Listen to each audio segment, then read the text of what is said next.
Okay, so welcome to Chateau Brown. Very, very pleased to be here. We're going to be tasting two wines today. We're going to be tasting the 2019 white from Chateau Brown and also the 2016 red from Chateau Brown. So we're with the owner now, Jean-Christophe Mau. Merci de me recevoir aujourd'hui. Je suis Avec vraiment plaisir. content d'être là. Très joli château, très beau château. Et en plus, on a vraiment l'impression d'être dans la nature parce Ouais, que ça on a va. juste 15 minutes de Bordeaux Ouais, ici. exactement. On est Ouais. aux portes de Bordeaux et donc effectivement c'est un écrin de verdure que l'on a. Il y a 60 hectares de vignes, de domaines, que 35 hectares de vignes, mais il y a le parc municipal de Landavit à côté et le château Olivier qui a aussi beaucoup de bois. Donc effectivement on a l'impression d'être à la ville et aussi Ouais. à la campagne. Et même l'océan est pas loin d'ici aussi. Ouais, exactement, exactement. Ouais. Très bien. Et qu'est-ce que vous avez attiré au Château Brown quand vous avez acheté en Qu'est-ce qui 2004? Ouais, c'est la beauté du site, voilà, Mm. très honnêtement. Alors d'abord, c'était une appellation qui montait beaucoup et qui était encore accessible en prix à l'époque. Et effectivement, moi j'étais émerveillé, mon père aussi, quand on est venu ici, de voir ce vignoble comme ça, périurbain, avec toute cette végétation autour Mm. et cette tranquillité qu'il pouvait avoir sur cette propriété. C'est un vignoble qui est d'un seul tenant aussi, donc c'est facile pour travailler les vignes. Mm. Et la qualité des vins laissait entrevoir un fort potentiel. Ouais. Moi, je vois bien. Et donc ça On va voir le donc résultat. ça c'est le millésime 2019 en blanc qu'on déguste. Donc 2019 une année encore un peu atypique à Bordeaux, enfin atypique, je sais pas si atypique, en tout cas très chaude, avec un printemps qui a été un hiver qui a d'abord été très doux. Mois de février, franchement, je ne sais pas si tu te rappelles, mais au mois de février, on a des températures qui dépassaient les 20 degrés. Donc une vigne qui a commencé Oui, à pousser je me souviens. très rapidement. On a eu la chance de ne pas être gelé, mais bon, c'est pas passé loin, parce que de plus en plus, effectivement, avec le dérèglement climatique, les températures montent, mais elles montent aussi l'hiver, donc on reste quand même, on frôle le zéro, mais on peut aussi avoir des 20 degrés, donc la vigne pousse vite, et sur le mois de mars, avril et début mai, on a des risques de gel qui sont forts. En 2019, on n'a pas eu ce problème-là. On a eu un printemps qui était assez humide, et puis ensuite...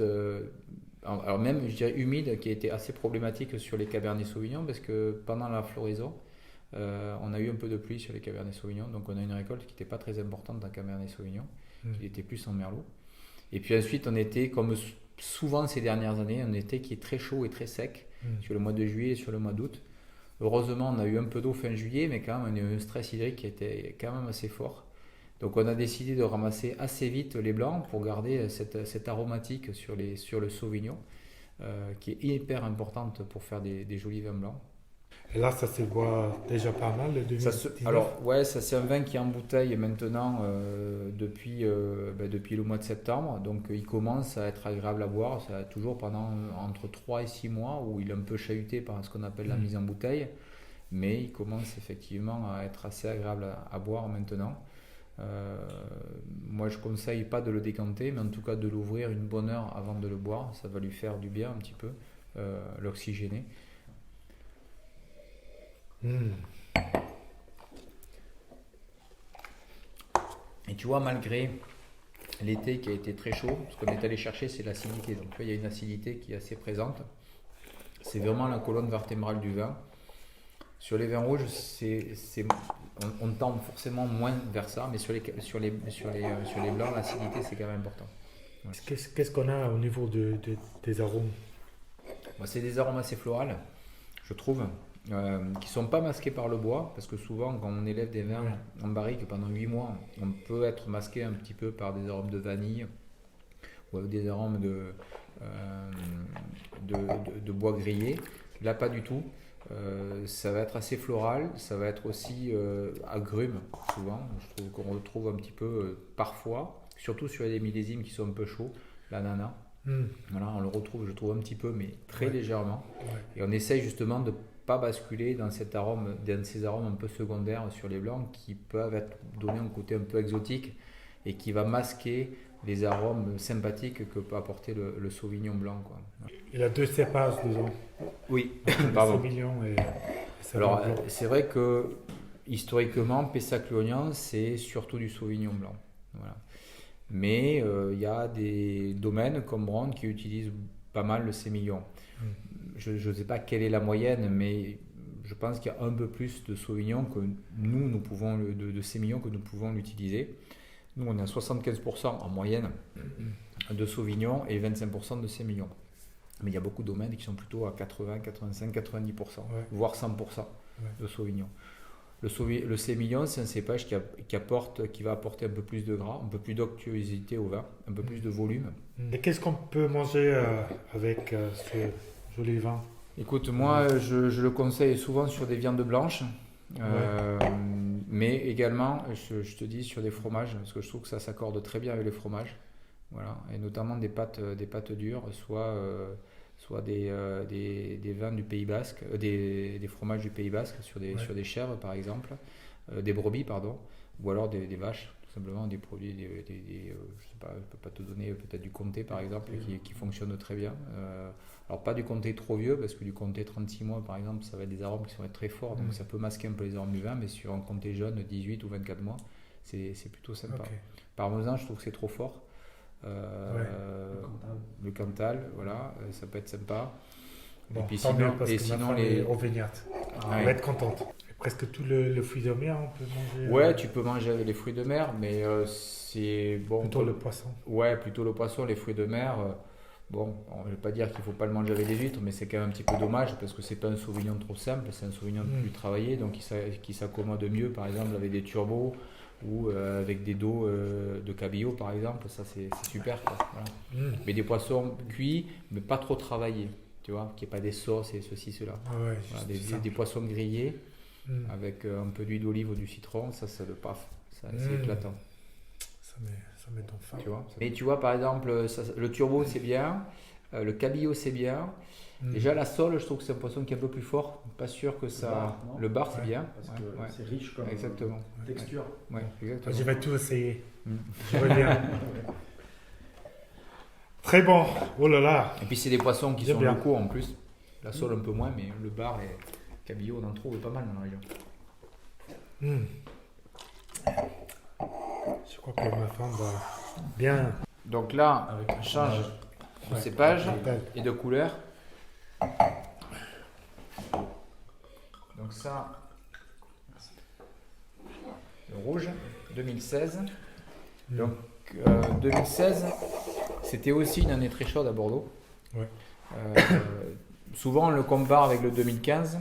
La différence, si tu veux schématiser, en 2015-2016, on a eu un très bel été, sauf en 2016, les températures étaient beaucoup plus élevées. La moyenne, alors je n'ai pas exactement la moyenne, mais je sais qu'elle était beaucoup plus élevée. En 2015, tu avais des 31, 32 degrés, mais ça ne montait pas plus haut. En 2016, il y avait 35, 36, 37 degrés. Donc ça a été un été qui a été beaucoup plus ce qu'on appelle solaire. Donc il y a une maturité qui a été beaucoup plus forte en 2016 qu'en 2015 et qui a bien plu au merlot.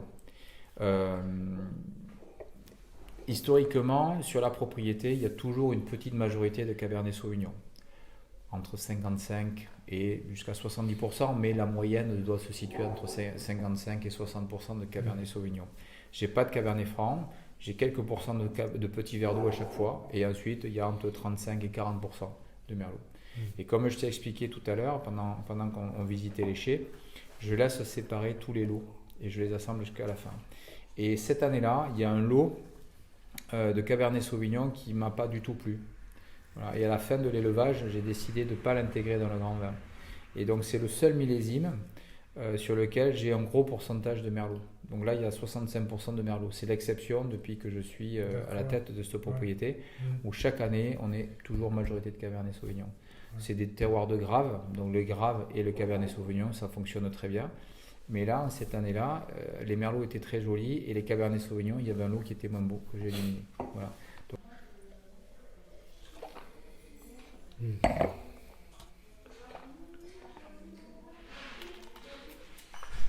Donc du coup, tu vois, tu as des tanins qui sont très souples, très ronds.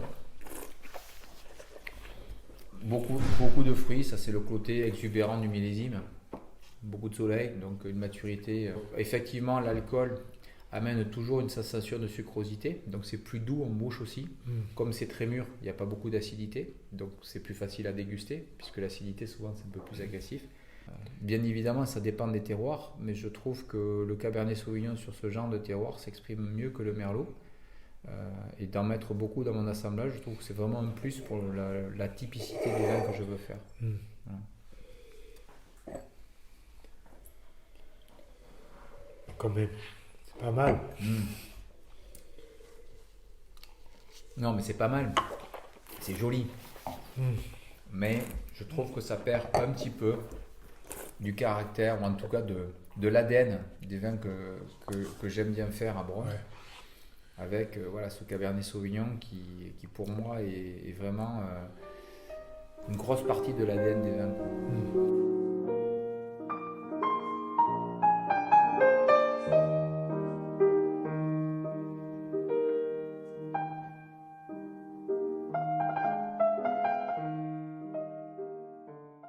Ouais, merci beaucoup pour avec tout plaisir. Ça m'a fait vraiment plaisir. J'espère qu'il ne va pas continuer à plus loin.